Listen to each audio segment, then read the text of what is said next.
Y gracias a quienes nos estén oyendo. Perdón por los retrasos técnicos. Y bueno, la parte que originalmente me había solicitado Pedro Manuel Acosta era hablar sobre lo virtual. Y lo que quise hacer es ver cómo nos afecta la técnica en la vida cotidiana, porque si no, no tiene sentido, creo yo, mencionar justamente esto de lo virtual. Esta sería la primera cuestión que quisiera yo abordar. Voy a retomar bastante de lo que ha desarrollado las otras gentes. Algunos de ellos sería Fernando Broncano, a quien recomiendo muchísimo que lean, que busquen su blog. Y básicamente la idea original tiene que ver con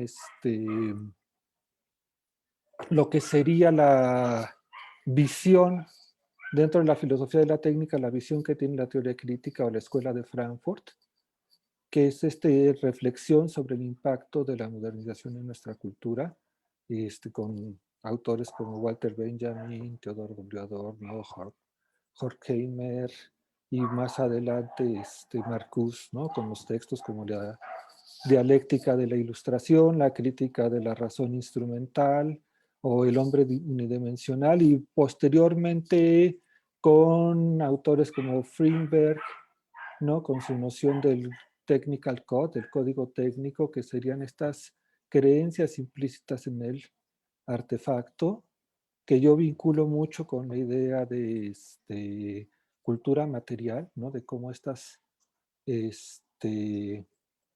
creencias, estas formas de vista de la cultura se vuelven objetos materiales. La idea del Finber del código técnico tiene que ver con que el diseño técnico está orientado por ciertas alternativas que la cultura dominante considera que serían las alternativas viables o deseables, y que finalmente lo que nos dice es que estas alternativas que se eligen al momento de diseñar son las que sirven para mantener la cultura y la sociedad dominantes. O sea, el diseño o la técnica es un mecanismo para mantener el statu quo. Y algo similar nos dice Landon Wiener en esta idea de que los artefactos tienen política. O sea, los artefactos están diseñados políticamente y contribuyen a reforzar las estructuras sociales. Entonces, en esta visión de la escuela de Frankfurt, no se puede separar la técnica del modo en que se realiza concretamente, históricamente. En este caso, esto es, pues, es el capitalismo de la posguerra, el capitalismo norteamericano, que no es una simple forma de organización productiva o una simple forma de organización económica, sino es una construcción civilizatoria. O sea, es esta idea de dominio cultural y además un dominio cultural planetario. De ahí la idea de sistema mundo, que por sí mismo tendría muchas cosas que discutirse, pero que no vamos a discutir ahorita, este no es el momento. Y también la idea de que maneja un poco Bolívar Echeverría cuando habla de que la modernidad, esta modernidad capitalista, es una modernidad que se expande a todo el planeta y que implica ciertas visiones culturales y cierta forma de entender el mundo y de vivir el mundo. Y justo en este vivir el mundo que nos trae el capitalismo, se vive a través de la técnica, de la tecnología, porque la técnica lleva a la construcción de un cierto tipo de sujeto. Y es un sujeto, es este propio individuo, la fuerza fundamental de reproducción del sistema. A diferencia de la visión del marxismo clásico del siglo XIX, que se centró en la esfera de la producción, en la teoría crítica se centra en las formas de vida, en los hábitos y cómo a través de estas formas de vida, de consumo, se sostiene el sistema. En algún punto Habermas dice esta idea de que, pues sí, finalmente el proletariado europeo se aburguesó, ¿no? Dejó de ser el sujeto revolucionario porque empezó a tener estos patrones de consumo, empezó a tener todos estos bienes y entonces ya se rompía aquella frase famosísima de que no tenía nada que perder. Ahora resulta que sí tenía que perder y que estaba reproduciendo el sistema no en la producción, sino en la propia forma de vida. Por eso es que tiene sentido o es pertinente el cuestionamiento a los llamados revolucionarios de Starbucks y de iPhone, ¿no? ¿Por qué? Porque no sería, dentro de esta visión de la teoría crítica, no sería trivial el uso de ciertas tecnologías. El simple hecho de quejarte del sistema, dentro del propio sistema, dentro de las redes sociales, dentro de la tecnología digital, que son los instrumentos creados por el mismo sistema, el utilizar esos instrumentos es una forma de reproducir el capitalismo. O sea, es funcional al sistema de dominación. Entonces tenemos estos artefactos orientados a que el sujeto reproduzca la sociedad en la que vive, ¿no? El diseño, yo hablo como diseñador industrial, y también en el caso del diseño arquitectónico, el diseño sirve como esta forma de mantener el statu quo.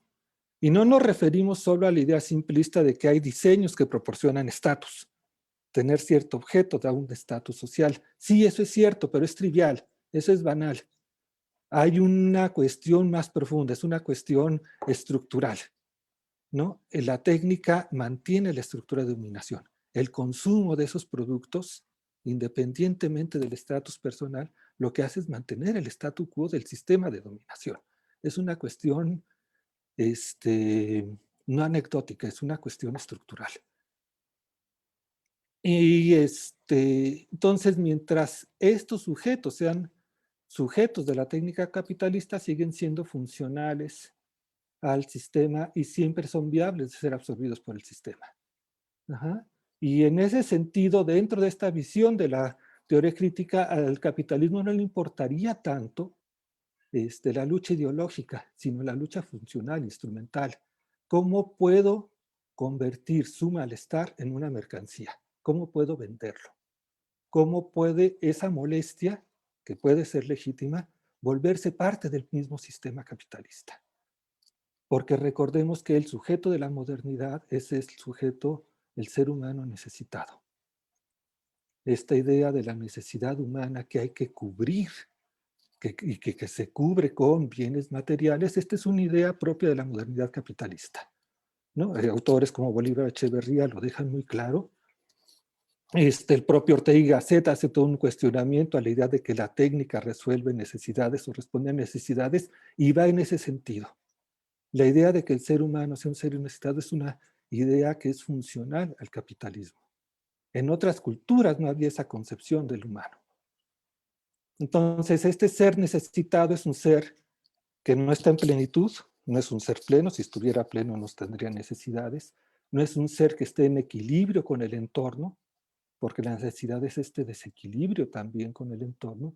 Entonces, este ser que no está en equilibrio, este ser que no es un ser pleno, es el ser que necesita consumir, es el ser que consume, es el ser ideal del capitalismo porque va a tomar todos los productos del propio capitalismo.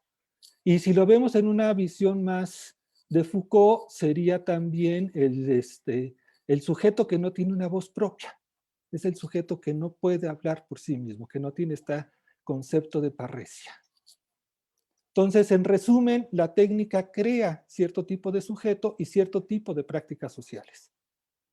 Y esto es una cuestión cultural que tiene que ver con las formas que adquiere la democracia. El ágora griega, que es la idea del nacimiento de la democracia clásica, el ágora es este espacio construido, es este artefacto construido por el ser humano que sería el artefacto de deliberación democrática, donde se reúne la gente. Y tiene sus límites propios de su característica técnica. No acepta tantos participantes, y hay muchísima gente, ya no se alcanza a oír al otro. No se escuchan todos. Y tiene también sus propias formas de manipulación. Cualquiera que haya hecho asambleísmo estudiantil sabe que hay muchas formas de manipular las asambleas. Entonces, cualquiera que haya participado en Vive en los Movimientos sindicales, estudiantiles, sabe esto. Y que en realidad no todos tienen la misma capacidad de hacerse escuchar en una asamblea. Por eso era importante esta idea de Foucault de la parresia, ¿no? Que desarrolla en sus textos de la hermenéutica del sujeto y de las técnicas del yo, y que tiene que ver con un término griego de epimeleia geauto. Esto es el cuidado de sí, el autoconocimiento, la preparación de uno mismo con el sentido expreso de poder levantar la propia voz en público, de tener una voz propia y hacerse oír. Autogobernarse primero para plantearse participar en el gobierno de todos. Y por eso era tan importante, de acuerdo a Foucault, que se desarrollara, porque si no, en el caso de la asamblea tienes un sujeto perfectamente manipulable. Un sujeto perfectamente manipulable que no tiene una voz propia, que sigue la voz de los otros y que juega en juegos de esta perversidad democrática que serían, por ejemplo, los linchamientos, ¿no? El linchamiento contra el propio Sócrates, que llevó a su muerte, ¿no? Que llevó a condenarlo y que entonces él se suicida para demostrarle a la asamblea que estaba equivocada.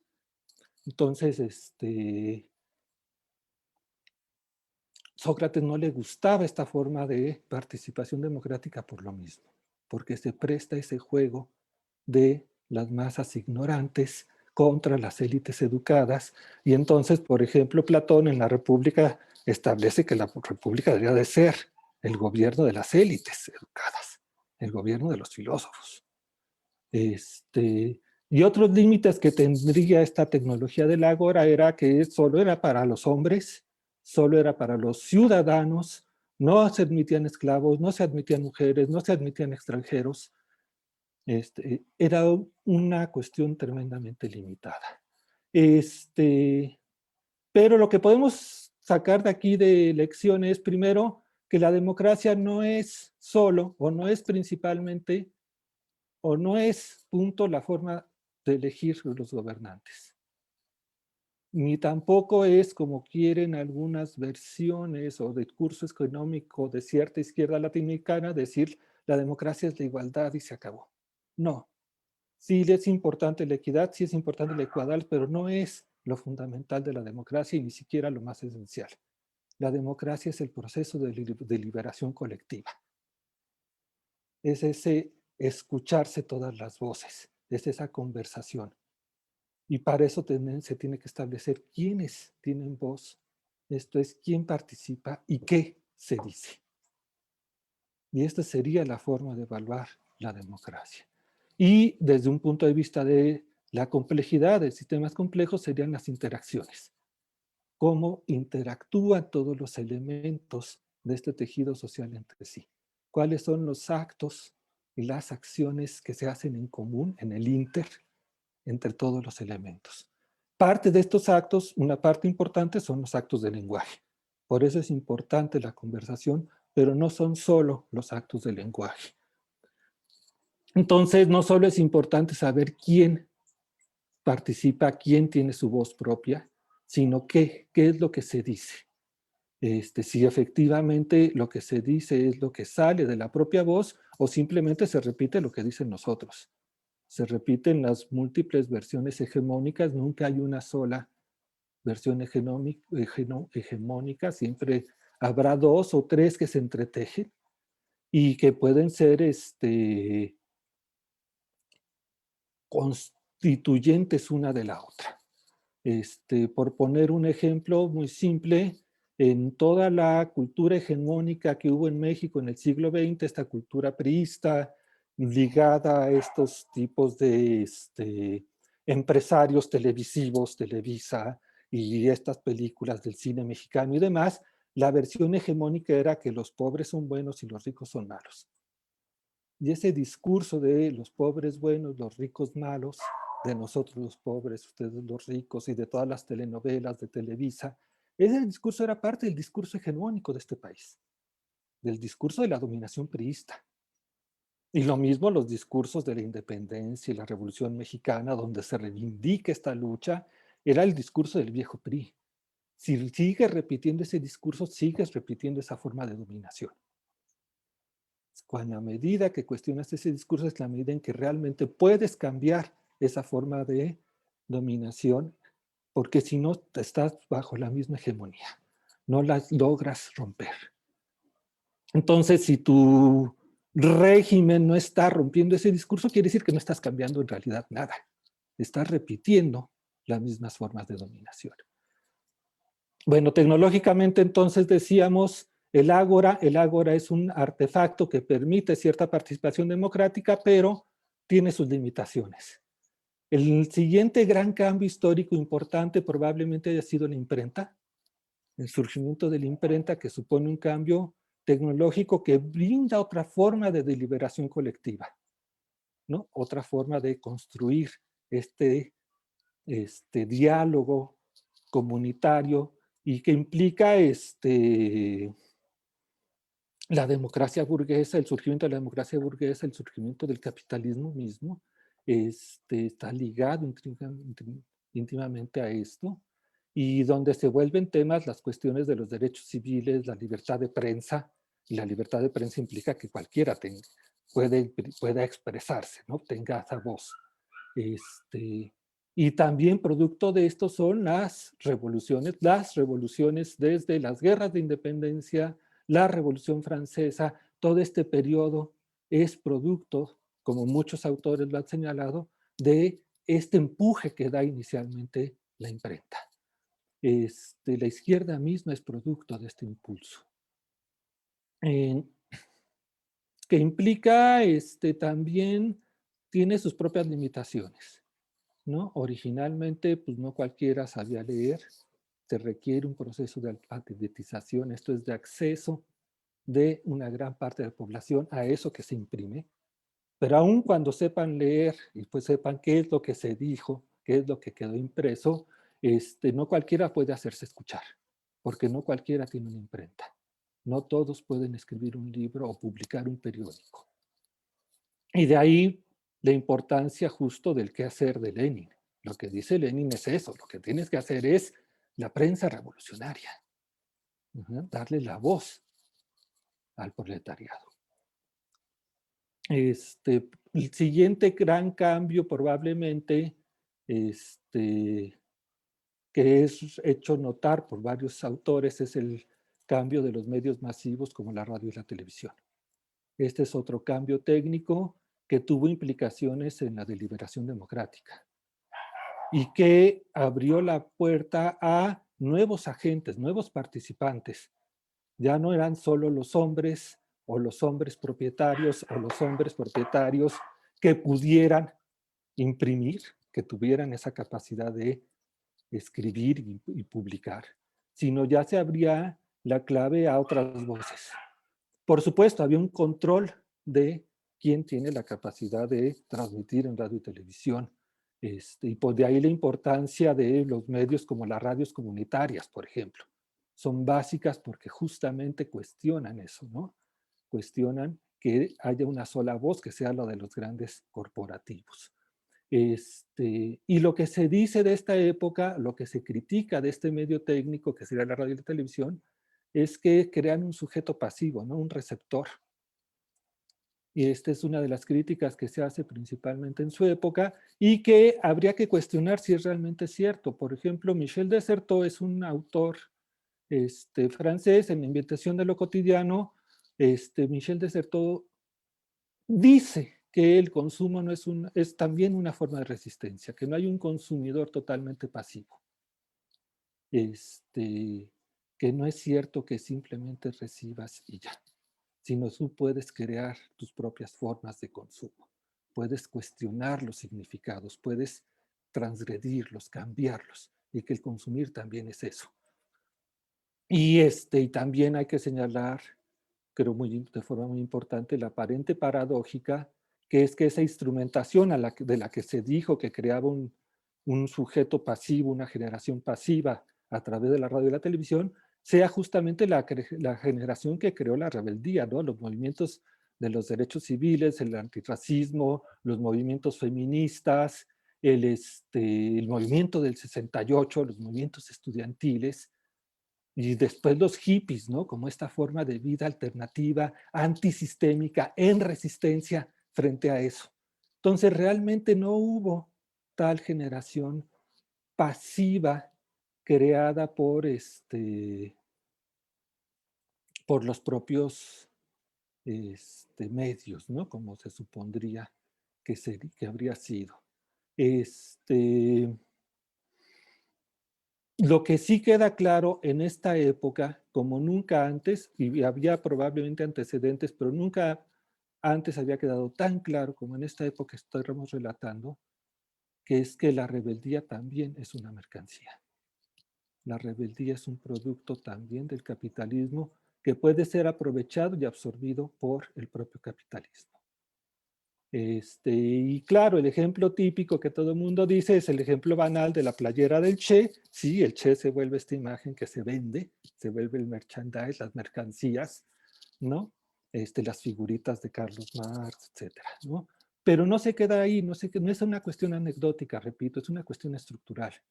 El sujeto del capitalismo clásico es el ser humano necesitado, incompleto. Entonces el capitalismo requiere de ese malestar, el capitalismo requiere de la inconformidad para que esos inconformes sean consumidores, para que consuman. Si te sientes pleno, si no tienes inconformidades, no vas a consumir. Y surge en esa misma época, bueno, incluso un poco más adelante, en los 80, surge esta cuestión mercadotécnica del VALS, ¿no? De los valores y estilos de vida. Value and Lifestyle son las siglas en inglés, VALS. Y estos valores y estilos de vida lo que implican es esta segmentación del mercado ya no solo por ingresos y grupo de edad, sino por formas de entender el mundo, implican distintas formas de consumo. Entonces, si tu interés es este segmento del mercado que es más conservador, que su preocupación es la familia y la seguridad, le vas a diseñar el objeto que responda a eso. La gran camioneta que es familiar, que le da mucha seguridad, por lo menos aparente, y entonces ese segmento del mercado va a consumir ese tipo de productos. Pero hay otro segmento del mercado que es el contrario, ¿no? Es el rebelde, es el progresista, es el que va a estar en contra de estos valores familiares. Y ese es otro estilo de vida. La rebeldía no es más que un segmento del mercado para para esta visión. Es un segmento más del mercado y tiene sus propios productos que se diseñan para ese segmento del mercado. Y tenemos empresas como Apple, que es la empresa que en sus inicios se presenta como una empresa rebelde. La empresa que viene a romper la hegemonía de las grandes corporaciones, malditos capitalistas del tipo IBM o Hewlett Packard. Y entonces hacen unos anuncios como este anuncio de presentación de la Macintosh, ¿no? Donde esta mujer viene a romper con el Big Brother, ¿no? Con el gran hermano. ¿No? Y entonces se anuncia la computadora Macintosh como ese producto que va a romper con el control corporativo, que te va a dar instrumentos a ti para tu propia creación personal. Y esto se vuelve el símbolo de Apple hasta que Apple se convierte en eso, en la gran empresa corporativa. Y entonces viene Google, y Google repite la historia como la empresa rebelde que viene a romper la hegemonía de las grandes corporaciones como Apple y Microsoft, hasta que Google se convierte en esa gran corporación que viene a controlar tus gustos y viene a controlar lo que ves en la red. Y por eso es que la guerra entre los consumidores del ecosistema de Apple contra el ecosistema de Android y Google es una guerra, como todas las guerras religiosas, al final de cuentas adoran al mismo Dios. No hay una diferencia real, de fondo. Finalmente acaba siendo adorador de este Dios. Es muy interesante el texto aquí de Bolívar Echeverría de la religión de los modernos, donde nos dice justo, estos son los dioses que adoramos. O sea, Bolívar Echeverría retoma la idea del fetichismo de la mercancía de Marx y dice, cuando Marx habla de fetichismo de la mercancía, de que la mercancía se vuelve un objeto religioso, no lo dice en forma simplona, no lo dice simplemente como metáfora, es porque verdaderamente se convierte en eso. Y ahora con los nuevos ecosistemas tecnológicos chinos, ¿no? Da lo mismo si eres Huawei o Android o Apple. A final de cuentas, eres el sujeto ideal del capitalismo. Pero esta no es solo la rebeldía corporativa de Apple o Google, sino también la hegemonía cultural, o sea, de la idea misma de la rebeldía como producto del capitalismo. Las narrativas que nos vende, que se vuelven a narrativas hegemónicas del capital, son los rebeldes de Star Wars contra el Imperio Galáctico. Es la V de Vendetta y este personaje de Guy Fawkes que se vuelve un producto de la Warner y que se vuelve la imagen de la rebeldía y que es aceptado por el mismo Anonymous, que se supone que debería de combatir eso y que sin embargo acepta esa imagen como si nada. Y todos aceptamos que sí, esa es la imagen de la rebeldía, la que nos acaba de vender el propio sistema. Ajá. Y lo mismo los Juegos del Hambre o Mr. Robot o la que quieran. Ajá. Entonces, así como en las películas y telenovelas de la época priista, los ricos son malos y los pobres sufren, pero al final triunfan, en todas las películas y series actuales, la rebeldía es deseable. Los rebeldes al final siempre triunfan. La rebeldía es funcional al capitalismo. Es algo que se puede vender y comercializar. Y así es como llegamos pues a nuestra era digital. Ya pasamos por el ágora, por la imprenta, por la televisión y ahora llegamos a estos medios digitales, las redes sociales, el internet, la blogósfera, que se abren otros espacios de deliberación y de participación colectiva y que son espacios que combinan todas las virtudes y todos los defectos de los espacios anteriores. Hay manipulación como en las asambleas, hay linchamientos, hay fake news. Y estos son también al mismo tiempo los espacios del nuevo activismo. Desde el 94, cuando estallan los zapatistas se dan a conocer muy rápidamente a nivel internacional gracias al impacto de las redes, gracias al impacto del Internet. Sí, estaba la prensa, la jornada, pero más allá de la jornada estaba este impacto internacional que tuvieron a través de las redes. Y después vino con la primavera árabe, y después la campaña electoral de Obama, y también la de Trump, porque es cierto que sí hubo esta manipulación de las redes por parte de la agencia rusa a favor de Trump. Entonces, sí, estos sistemas o estos medios digitales permiten la voz a más gente, dan la visibilidad a otras problemáticas, las mujeres, las minorías, las identidades de género, los migrantes, etc. Entonces tenemos una democracia que se vuelve cada vez más amplia. Ya no son los hombres blancos, ya no son solo los propietarios, ya no son solo estos hombres blancos y las mujeres, sino ya tenemos todos estos distintos agentes. Y lo que se supone que crean estos medios, se dice, sería el nuevo sujeto, ¿no? El ciberactivista. La pregunta sería nuevamente, así como cuestionamos si de veras los medios anteriores creaban ese consumidor pasivo, ¿de veras estos nuevos medios crean un sujeto distinto? ¿No? Habría que cuestionarlos. Sí hay nuevas posibilidades, no siempre habría tenido o habríamos tenido cualquiera la posibilidad de ser escuchado en el ágora, o de publicar libros impresos, o de publicar un periódico, o tendría acceso a la radio, a la televisión, pero se supone que sí, mucho más fácilmente tiene la posibilidad de una presencia virtual, de crear un personaje en la esfera digital, de publicar en redes, con todas las ventajas y desventajas que todo eso supone, ¿no? Entonces, estamos hablando de lo que se conoce como la industria 4.0, o sea, es una nueva era industrial, con todas las de la ley, con nuevas formas de producción, nuevas formas de riqueza, un nuevo proletariado que no tiene absolutamente nada que ver con el proletariado marxista del siglo XIX, que es un nuevo tipo de agentes sociales. Tenemos un mundo distinto. El problema es que lo seguimos o lo queremos seguir analizando con la mentalidad y las categorías del siglo XIX, de la industria 1.0 o cuando mucho de la industria 2.0. ¿No? Tenemos una izquierda en ese sentido decimonónica, cavernaria, que es incapaz de actualizar sus categorías y sus formas de análisis. En la industria 4.0 estamos hablando ya no de mercancías, de bienes materiales, no de átomos. Cambiamos los átomos por los bits. No estamos hablando de la energía fósil como el carbón y petróleo, eso también ya pasó. No estamos hablando ya ni siquiera de la electricidad como fuente importante. Ahora lo que estamos hablando es del conocimiento. Estamos hablando del capitalismo cognitivo, ¿no? Y todos los términos estos que corresponden, el Big Data, las redes neuronales, el Deep Learning, la inteligencia artificial, la interacción, la complejidad, el pensamiento sistémico, el Internet de las cosas, la robotización. Estamos hablando de todo eso. Y esto implica los famosos wicked problems, los problemas endiablados, que son problemas complejos multifactoriales que no tienen una sola forma de solución.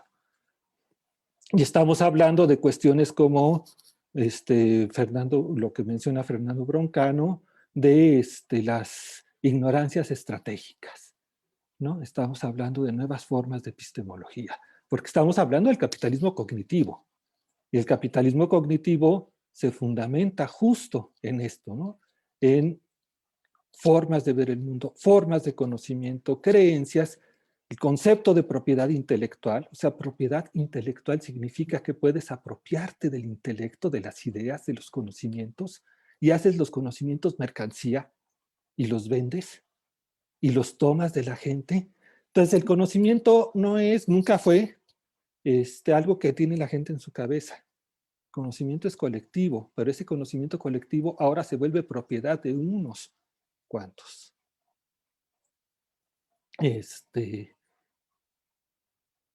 Tenemos los mismos problemas de accesibilidad, no cualquiera tiene acceso, hay una brecha digital, pero el capitalismo se encargará de administrar la brecha digital a su conveniencia. Nos va a dar acceso probablemente a la tecnología material, a los objetos, pero no necesariamente nos dará el acceso al conocimiento o a la información, porque eso son la propiedad actual. Y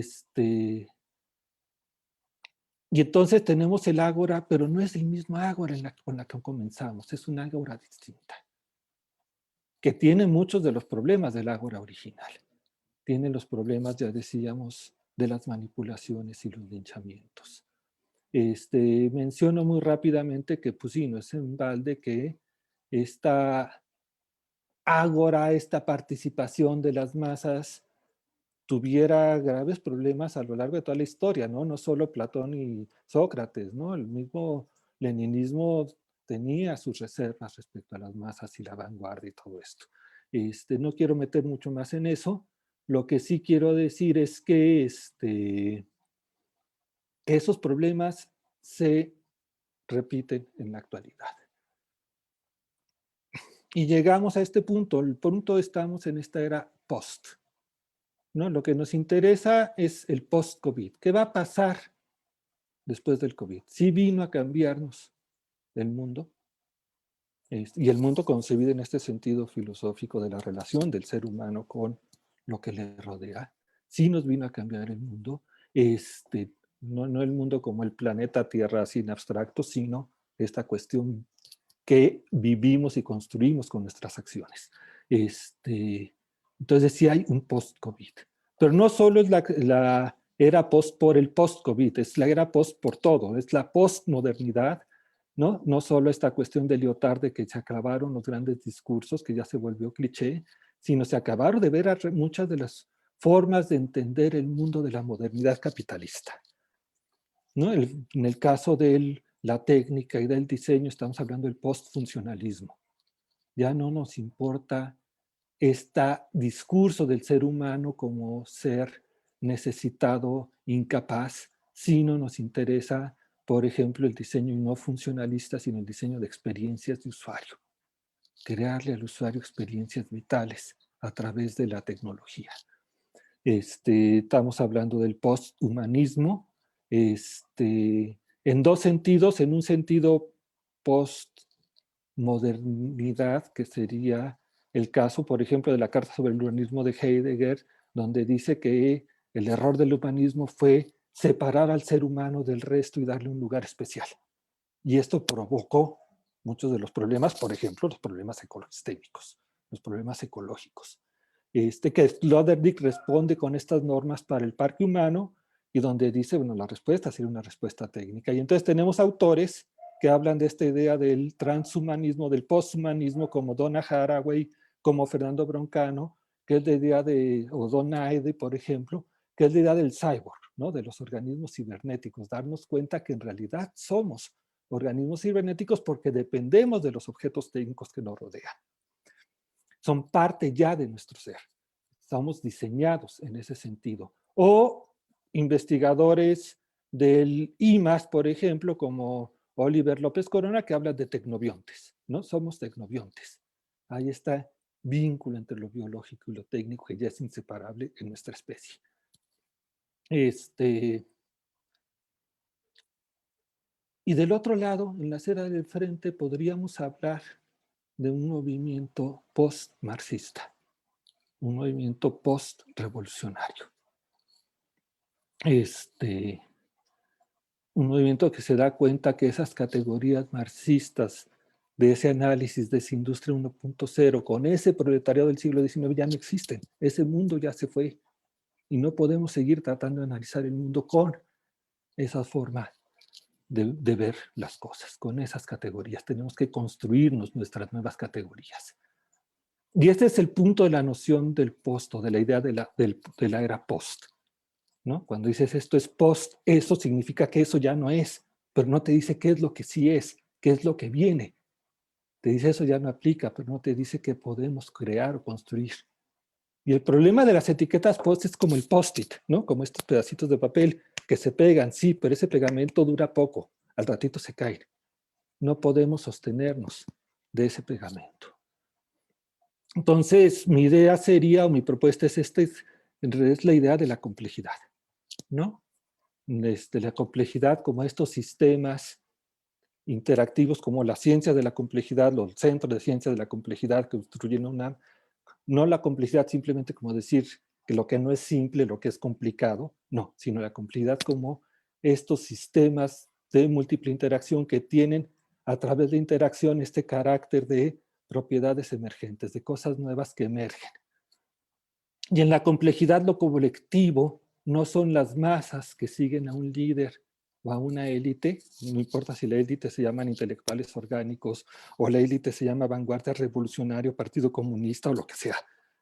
Ya no son las masas contra la vanguardia, ¿no? Y esas masas que tanta desconfianza le provocaban lo mismo a Platón que a Lenin o que a Ortega y Gasset o al propio Humberto Eco, ¿no? Que dice, bueno, el problema de las redes es que le da voz a toda esta bola de idiotas, ¿no? A este ejército de idiotas. Son esas masas ignorantes a las que hay que controlar y a las que hay que dirigir. Por eso es uno la vanguardia, ¿no? Para decirles qué hacer, porque no tienen su propia conciencia. En cambio, yo sí tengo la conciencia de clase de la que ellos carecen. Esta es la idea, ¿no? Pero en la complejidad, esa noción ya no tiene sentido. Lo colectivo en la complejidad es la autoorganización. La autoorganización de estas comunidades, que pueden ser pequeñas comunidades. Lo importante en la complejidad son el concepto, el fenómeno de emergencia, aquello que brota de las interacciones, aquello que brota de abajo arriba, ¿no? Este fenómeno bottom-up. Y entonces, a partir de esta idea de la autoorganización, de la emergencia, del bottom-up, pierden sentido las nociones tradicionales. Pierden sentido. A ver, voy a permitirme compartir un momento mi pantalla. A ver si me da.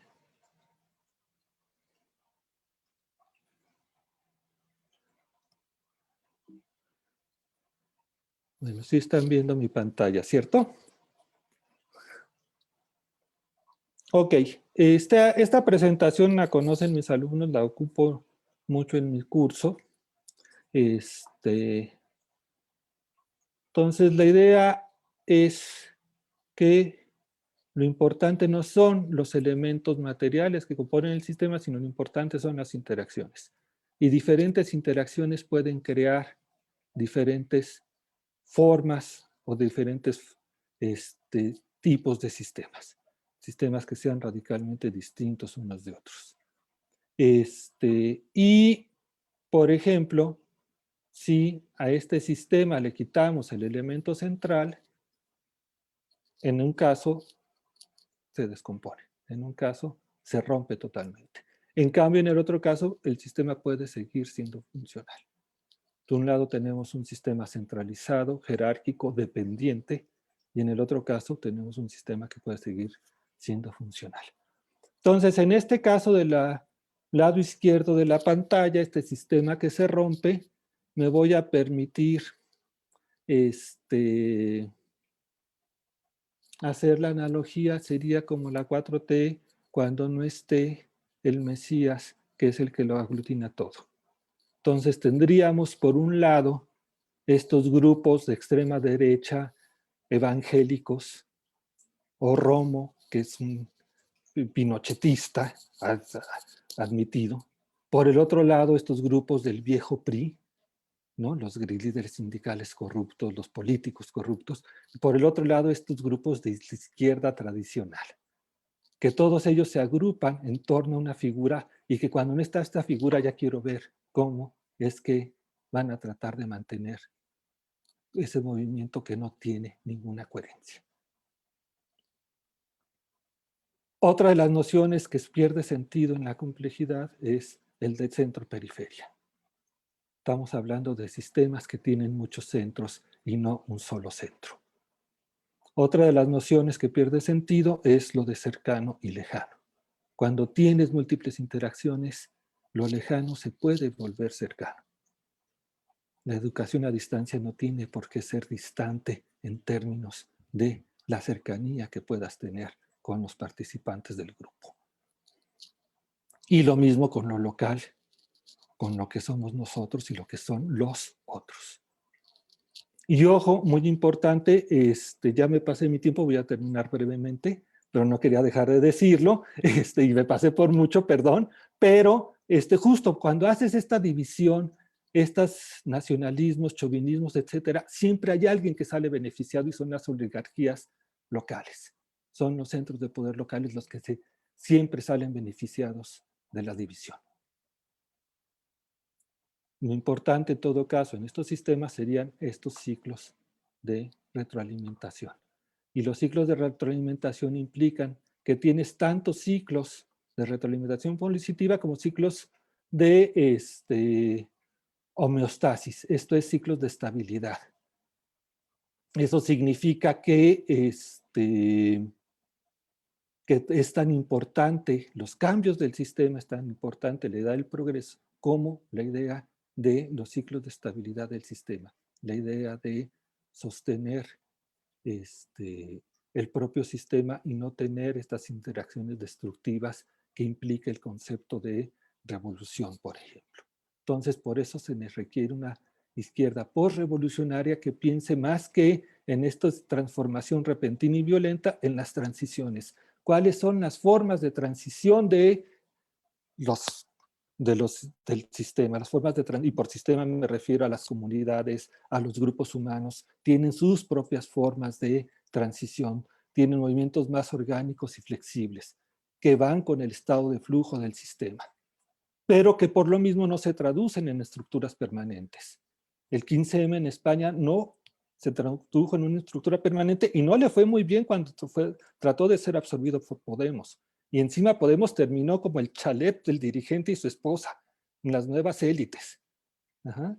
La geometría política no es tanto horizontal, izquierda y derecha, sino vertical. Es quién tiene el poder, quién lo ejerce, quién tiene la voz y quiénes repiten el discurso hegemónico, quienes no tienen voz propia.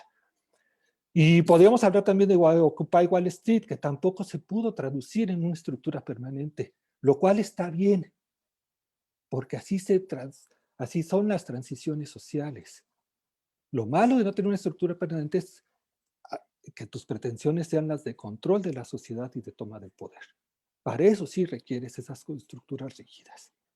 Si es para la transición social, no son necesarias. Y esto lo entienden muy bien los zapatistas. Los zapatistas, vi un discurso del propio comandante Marcos donde decía eso. Ya no nos planteamos el tema de la toma del poder, sino el tema del trabajo comunitario, que se logra a través de los caracoles. Es la transformación social. Y para eso necesitas sujetos que sean capaces de tener su propia voz, de tener esta parresia. para no ser manipulados en este ágora digital. Bueno, quiero dejarlo por ahí porque creo que me pasé mucho. Gracias.